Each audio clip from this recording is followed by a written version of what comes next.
Relatos de uma semente estelar. De volta ao passado. Por Lisan. Fui dormir como sempre, nessa noite, fazendo uma entrega direta às hostes de luz e abrindo os espaços para que as projeções da consciência ocorressem de forma tranquila e equilibrada. Minha consciência desperta no interior de um grande salão. Aquele local era tão grande que não conseguia ver suas extremidades, nem sequer vislumbrar um teto sobre nossas cabeças.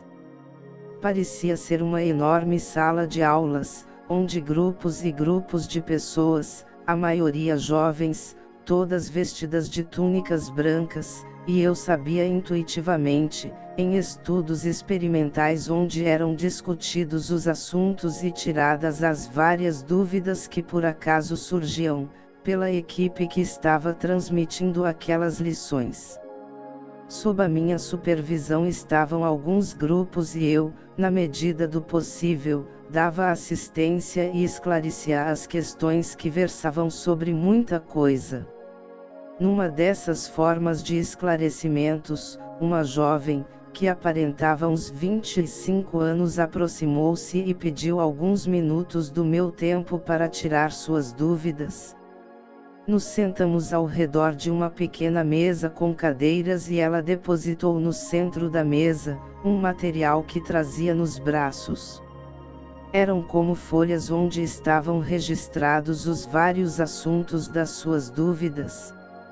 Aquelas folhas não eram comuns, mas eram placas em tamanho bem maior do que uma folha comum de papel e o estranho eram feitas de argila, aparentando estarem cobertas de uma espécie de verniz, uma vez que tinham um brilho que ressaltava os desenhos e as letras sobre aquela base.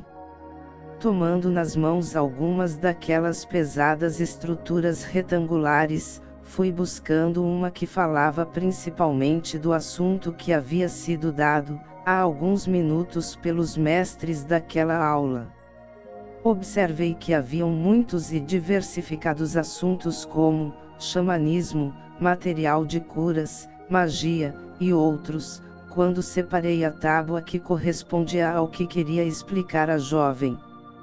Fomos juntas relendo e lembrei para ela que aquele assunto que versava sobre verdade, pensamento, construção e ação, estava interligado aos nossos instrutores Saint-Germain e Portier, Ridans do sétimo raio e dirigentes de Era da Liberdade, a conhecida e falada Nova Era, da Transformação, inclusive, lembretes sobre a transição do planeta Terra para dimensões mais sutilizadas.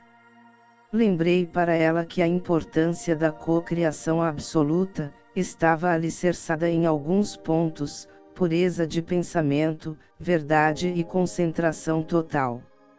Dei um exemplo que quando alguém desejasse co-criar com a divindade, procurasse a maior clareza, pureza de pensamentos, a exemplo, citei, água de coco, de um coqueiro, na beira de uma praia. Sua haste ereta, suas palmas, o vento balançando estas palmas, mas que não podia derrubá-lo, a persistência dele ficar fincado, na terra, além das intempéries. Nesse momento, um jovem, também de branco, mas tendo sobre sua cabeça a insígnia dos faraós, aproximou-se solicitando minha atenção. Voltei-me para ele e pedi somente mais um pouco de tempo para terminar com aquela jovem. Nesse momento, ficou bem claro que estava no Egito Antigo numa escola de jovens preparados para o comando e governo de pessoas.